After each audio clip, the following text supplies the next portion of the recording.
लाल बाबा राय studio से आप देख रहे हैं न्यूज 18 बिहार झारखंड। नमस्ते बिहार, मैं हूं संतोष गंगवार। बुलेटिन की शुरुआत करेंगे। बारिश के बीच सीएम नीतीश कुमार ने चुनाव प्रचार किया है। यहां तक कि सीएम ने समस्तीपुर और दरभंगा में रोड शो भी किया। बारिश के बीच अपने नेता को देखने सुनने के लिए सड़क के दोनों तरफ भारी संख्या में लोग मौजूद रहे। एक खास रिपोर्ट दिखाती है। आदरणीय मुख्यमंत्री जी को तो पता ही नहीं होगा कि उस घोषणा पत्र में क्या है। शायद उनको बोलने ना दिया जाए, इसलिए जो है जल्द से जल्द जो है ये खत्म कर लिया। सुना आपने, एनडीए का घोषणा पत्र जारी होने के तुरंत बाद नेता प्रतिपक्ष तेजस्वी यादव ने निशाना साधा।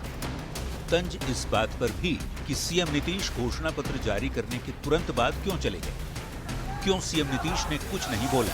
अब आपके भी जहन में ये सवाल घूम रहा होगा, तो जवाब जानने के लिए कुछ तस्वीरों को देखें। जगह समस्तीपुर, कार्यक्रम सीएम नीतीश का रोड शो।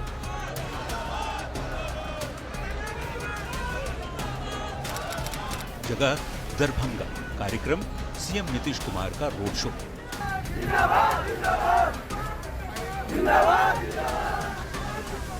यही वो वजह थी जिसके चलते सीएम नीतीश घोषणा पत्र जारी करने के तुरंत बाद निकल गए, क्योंकि मौसम खराब था और चॉपर से जाना मुश्किल।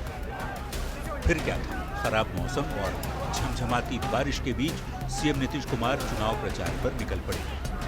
पहले समस्तीपुर में रोड शो किया और फिर दरभंगा में रोड शो के जरिए एनडीए उम्मीदवारों के लिए वोट मांगा। रोड शो के दौरान हैरान करने वाली तस्वीरें भी सामने आई। बारिश के बीच अपने नेता को सुनने और देखने के लिए सड़क के दोनों तरफ भारी संख्या में लोग मौजूद थे। न्नीतीश कुमार ने भी जगह जगह उतरकर लोगों को अभिवादन किया, यानी बारिश भी नीतीश कुमार के चुनाव प्रचार को रोक नहीं पाई। न्यूज 18 के लिए समस्तीपुर से मुकेश कुमार और दरभंगा से विपिन कुमार के साथ।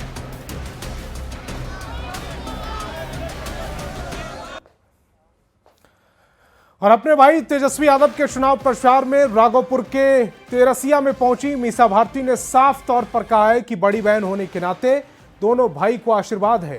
तेज प्रताप के लिए महुआ जाने के सवाल पर मीसा भारती ने कहा, दोनों दल अलग अलग हैं। बतौर आरजेडी सांसद मेरा वहां जाना उचित नहीं है। मीसा ने कहा कि राघोपुर की चिंता न उन्हें और न तेजस्वी को है, क्योंकि राघोपुर की जनता विधायक नहीं सीएम चुनने जा रही है। राघोपुर की चिंता हम लोग को नहीं है, तेजस्वी को नहीं है, क्योंकि राघोपुर की जनता विधायक नहीं मुख्यमंत्री चुनने जा रही है। महुआ में भी जाएंगी प्रचार करने। देखिए, महुआ में इसलिए क्योंकि दो अलग अलग दल हैं। भाई दूसरे दल से लड़ रहा है, मैं राष्ट्रीय जनता दल में हूँ। लेकिन एक चीज़ सच्चाई को कोई नहीं नकार सकता है, बड़ी बहन हूँ, दोनों की बहन हूँ, दोनों को आशीर्वाद और शुभकामना। लेकिन क्योंकि मैं राष्ट्रीय जनता दल की सांसद हूँ तो मेरा वहाँ जाना उचित नहीं है, लेकिन बहन होने के नाते उसको आशीर्वाद और शुभकामना है। अब बड़ी बहन का आशीर्वाद मिलने पर तेज प्रताप ने कहा कि वो बड़ी बहन है, इसीलिए मुझे आशीर्वाद दे रही हैं, लेकिन वो मेरे लिए प्रचार कैसे करेंगी। वो अलग दल में है और मैं अलग दल से लड़ रहा हूं। वहीं तेजस्वी यादव के चुनाव प्रचार के लिए महुआ जाने के सवाल पर तेज प्रताप ने कहा, अगर वो महुआ जाएंगे तो हम राघोपुर जाएंगे।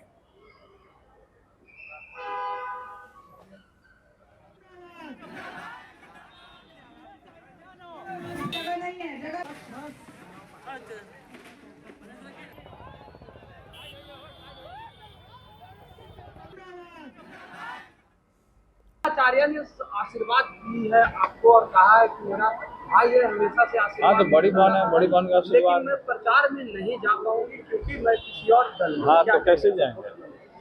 वो अलग दल है उनका, हमारा अलग दल है, तो कैसे जाएंगे? तेजस्वी यादव 2 तारीख को महुआ जा रहे हैं चुनाव प्रचार में, क्या करिएगा? चुनाव प्रचार में महुआ जा रहे हैं तो हम राघोपुर चले जाएंगे। बीजेपी नेता और भोजपुरी अभिनेता पवन सिंह का खेसारी लाल पर बयान सामने आया। छपरा से आरजेडी उम्मीदवार खेसारी लाल को लेकर उन्होंने बयान दिया, मेरे लिए रिश्ता भी मायने रखता है, मेरे लिए पार्टी का आदेश सर्वोपरि है, मुझे जो आदेश मिलेगा मैं उसे टाल नहीं सकता। पवन सिंह ने खेसारी को शुभकामनाएं दी। पवन सिंह ने बीजेपी की जीत के लिए गाना भी गाया है।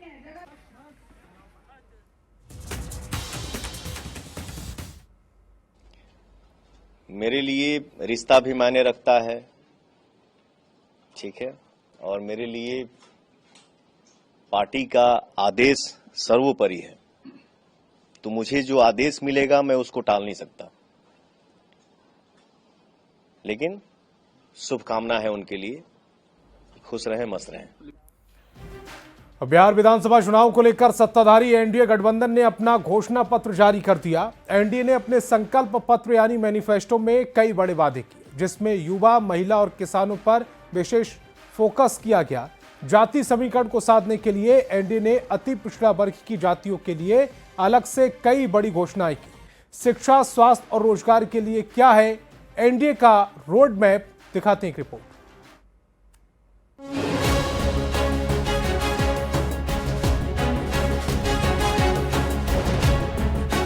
बिहार विधानसभा चुनाव को लेकर शुक्रवार को एनडीए ने संकल्प पत्र 2025 जारी कर दिया। पटना के होटल मौर्या में बीजेपी और जेडीयू के नेतृत्व वाले एनडीए के बड़े नेताओं की मौजूदगी में साझा घोषणा पत्र जारी किया गया। एनडीए के घोषणा पत्र में अति पिछड़ा वर्ग और गरीबों का काफी ख्याल रखा गया है। तो गरीबों के साथ ही किसान और कृषि, शिक्षा और स्वास्थ्य पर भी एनडीए ने काफी फोकस किया है, लेकिन सबसे ज्यादा फोकस महिलाओं और युवाओं पर है। हर जिले में फैक्ट्री और हर परिवार में नौकरी के वादे के तहत हर युवा को रोजगार देने का वादा किया गया है। 1 करोड़ से ज्यादा सरकारी नौकरी और रोजगार का लक्ष्य एनडीए की ओर से रखा गया है। औद्योगिक मिशन के तहत हर जिले में फैक्ट्री लगाने और औद्योगिक क्रांति के लिए 1 लाख करोड़ के निवेश का वादा भी किया गया है। महिलाओं को आर्थिक रूप से आत्मनिर्भर बनाने के लिए मुख्यमंत्री महिला रोजगार योजना के जरिए 2 लाख तक की सहायता राशि देने का वादा किया गया है।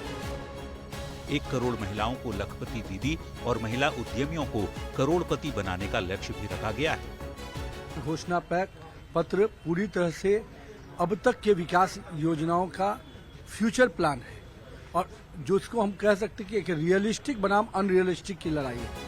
हर जिले में फैक्ट्री और हर घर में नौकरी, एनडीए की ओर से दावा किया गया है कि उन्होंने वही वादे किए हैं जो पूरे किए जा सके। ऐसे में देखना होगा कि बिहार की जनता इस संकल्प पर कितना भरोसा करती है और बिहार में एनडीए की सरकार बरकरार रहती है या नहीं। पटना संवाददाता शैलेंद्र कुमार के साथ की रिपोर्ट, न्यूज़ 18।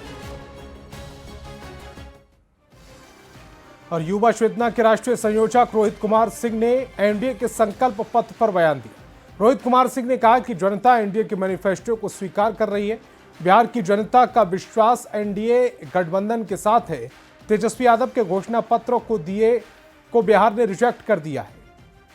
राष्ट्रीय जनतांत्रिक गठबंधन के द्वारा आज जो राज्य की जनता के लिए मैनिफेस्टो जारी किया गया है, उसको सहर्ष स्वीकार और अपना पूर्ण समर्थन बिहार की सम्मानित जनता दे रही है। जिस प्रकार से राज्य के हर जिलों में अस्पताल, बेहतर कानून व्यवस्था, बेहतर चिकित्सा, शिक्षा व्यवस्था, किसानों, मजदूरों, गरीबों, नौजवानों, माताओं, बहनों, बेटियों के सर्वांगीण विकास के लिए घोषणा पत्र में, संकल्प पत्र में, मैनिफेस्टो में राष्ट्रीय जनतांत्रिक गठबंधन ने जो सुविधाएं देने की बात कही है, उस पर पूर्ण विश्वास करते हुए राज्य की जनता पुनः एनडीए गठबंधन की सरकार 14 नवंबर को प्रचंड जनमत संग्रह के प्रभाव से बनाने जा रही है। और सीएम नीतीश कुमार ने बिहार में बिजली की व्यवस्था को लेकर पिछली सरकार पर निशाना साधते हुए अपनी सरकार की उपलब्धियां बताई। सीएम नीतीश ने एक्स पर पोस्ट करते हुए लिखा, 2005 से पहले बिजली की क्या हालत थी, क्या प्रदेश अंधेरे में डूबा रहता था, बिजली के तार जर्जर हो चुके थे, ट्रांसफार्मर जले हुए थे, ग्रामीण इलाकों में बिजली नहीं थी। 2005 के बाद बिजली व्यवस्था में सुधार हुआ, नए ग्रिड उपकेंद्र बनाए गए, नए विद्युत शक्ति उपकेंद्रों की स्थापना हुई, नए ट्रांसफार्मर और तार लगाए गए, बिजली आपूर्ति 700 से बढ़ाकर 8000 मेगावाट की गई, उत्पादन 540 मेगावाट से बढ़ाकर 8850 मेगावाट किया गया। बिहार का भविष्य रोशनी से भरा है। बिजली के क्षेत्र में इतना काम कर दिया, अब लालटेन युग कभी नहीं लौटेगा। और दरभंगा में लगातार बारिश से शहर में जल जमाव की स्थिति हो गई। कई मुख्य इलाकों में पैदल चलना मुश्किल है। इससे लेकर महागठबंधन के वीआईपी प्रत्याशी उमेश सैनी ने अनोखा प्रचार किया। उन्होंने अपने चुनाव चिन्ह नाव पर सवार होकर दरभंगा टावर चौक पर जनसंपर्क किया और बताया कि थोड़ी बारिश से ही शहर डूब जाता है, ये उपेक्षा का परिणाम है। वहीं बीजेपी प्रत्याशी और स्थानीय विधायक संजय सरावगी ने इसे दिखावा करार दिया और कहा कि जनता जागरूक है और सही निर्णय देगी। इस प्रदर्शन ने शहर में सुर्खियां बटोरी हैं।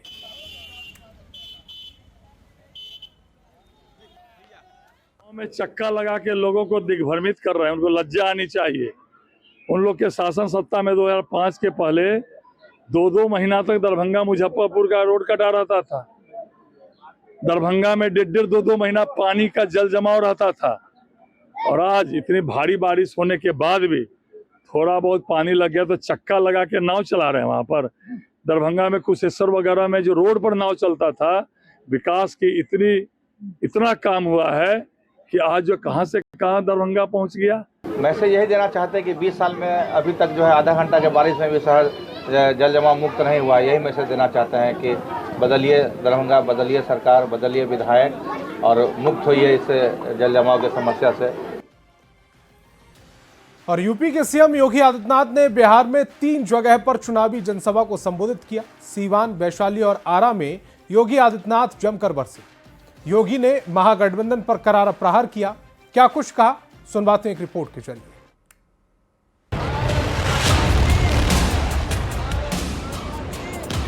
याद करना, अगर कांग्रेस और आरजेडी जीतती है तो गरीब के राशन को सबसे पहले बंद करके हजम कर डालेंगे। बिहार के सियासी रण में यूपी के सीएम योगी आदित्यनाथ जमकर गरजे। योगी ने सिवान, वैशाली और आरा में चुनावी जनसभा को संबोधित किया। सिवान के संग्राम में यूपी के सीएम ने हुंकार भरते हुए इशारों में पूर्व सांसद शहाबुद्दीन के बेटे पर निशाना साधा।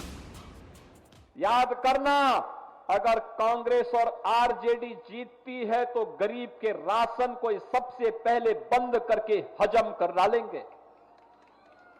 नौजवानों की नौकरी के नाम पर ये लोग नौकरी तो नहीं देंगे, नौकरी के नाम पर आपकी जमीन को भी हजम कर डालेंगे।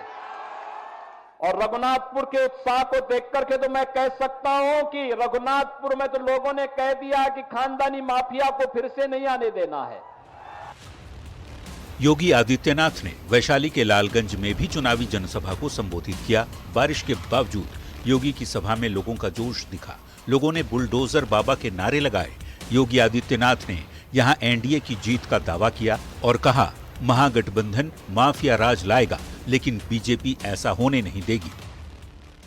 ये तो आए हैं इसलिए सत्ता में आएंगे, माफिया राज लोग लेके आएंगे, गरीबों को मिलने वाले राशन पर डकैती डालेंगे, बेटी और बहन की सुरक्षा पर सेल लगाएंगे, व्यापारियों को लूटेंगे, लेकिन एनडीए ये नहीं होने देगा। बीजेपी और एनडीए का गठबंधन ये नहीं होने देगा। वैशाली के बाद योगी आदित्यनाथ आरा पहुंचे। योगी ने अगियाओं विधानसभा क्षेत्र में चुनाव प्रचार किया। पूरा मैदान जय श्री राम और मोदी योगी जिंदाबाद के नारों से गूंज उठा। भारी बारिश में हजारों की संख्या में लोग योगी को सुनने के लिए डटे रहे। यहां भी योगी आदित्यनाथ ने महागठबंधन पर करारा हमला बोला। ये लोग आरजेडी हो, ये माले हो, कांग्रेस हो, ये जितने भी हैं ये सब एक ही थैले के चट्टे बट्टे हैं। गुलामी की मानसिकता का समर्थन करते हैं, आक्रांताओं को आमंत्रित करते हैं, अयोध्या में राम मंदिर का विरोध करते हैं, सीतामढ़ी में मां जानकी के मंदिर का विरोध करते हैं। बिहार के चुनावी रण में यूपी के मुख्यमंत्री योगी आदित्यनाथ खूब गरज रहे हैं। योगी की सभा में भारी भीड़ भी जुट रही है। यूपी में माफियाओं पर नकेल कसने वाले योगी के बयान पर जमकर तालियां भी बज रही हैं। बिहार के चुनावी रण में बुलडोजर बाबा का सियासी प्रहार जारी है। न्यूज 18 के लिए सिवान से मृत्युंजय सिंह, वैशाली से प्रफुल्ल कुमार और आरा से चंदन कुमार की रिपोर्ट। और बेगूसराय के बखरी थाना क्षेत्र में जमीन विवाद को लेकर 2 पक्षों में जमकर मारपीट हुई। विवाद में दबंगों ने लाठी डंडों से लैस होकर दूसरे पक्ष के परिवार पर हमला कर दिया। इस पिटाई में एक युवक की मौके पर ही मौत हो गई, जबकि 3 अन्य युवक गंभीर रूप से घायल हो गए। पुलिस ने मौके पर पहुंचकर 4 आरोपियों को हिरासत में लिया।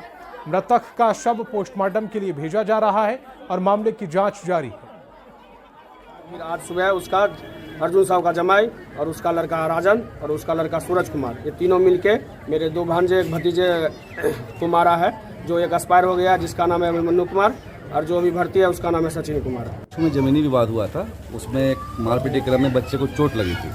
अस्पताल ले जाने के क्रम में उसकी मृत्यु हो गई थी। हमने एहतियातन 4 लोगों को निरुद्ध किया है या गिरफ्तार किया है। आगे बच्चे के सबको पोस्टमार्टम के लिए भेजा जा रहा है। हम लोग कार्रवाई कर रहे हैं, बाकी अभी स्थिति सामान्य है। और सासाराम के शिवसागर थाना क्षेत्र के टेकारी हाईवे पर रेस्टोरेंट में फायरिंग हो गई। इस गोलीबारी में रेस्टोरेंट का वेटर गोली लगने से घायल हो गया, जिसका इलाज अस्पताल में जारी है। रेस्टोरेंट में खाने के बाद पैसे को लेकर विवाद हुआ था। फिलहाल पुलिस ने मामले में 5 आरोपियों को गिरफ्तार किया है, लेकिन मुख्य आरोपी फरार है, जिसकी तलाश में पुलिस लगातार छापेमारी कर रही है। गिरफ्तार आरोपियों के कब्जे से पिस्तौल, कारतूस और वाहन बरामद किए गए।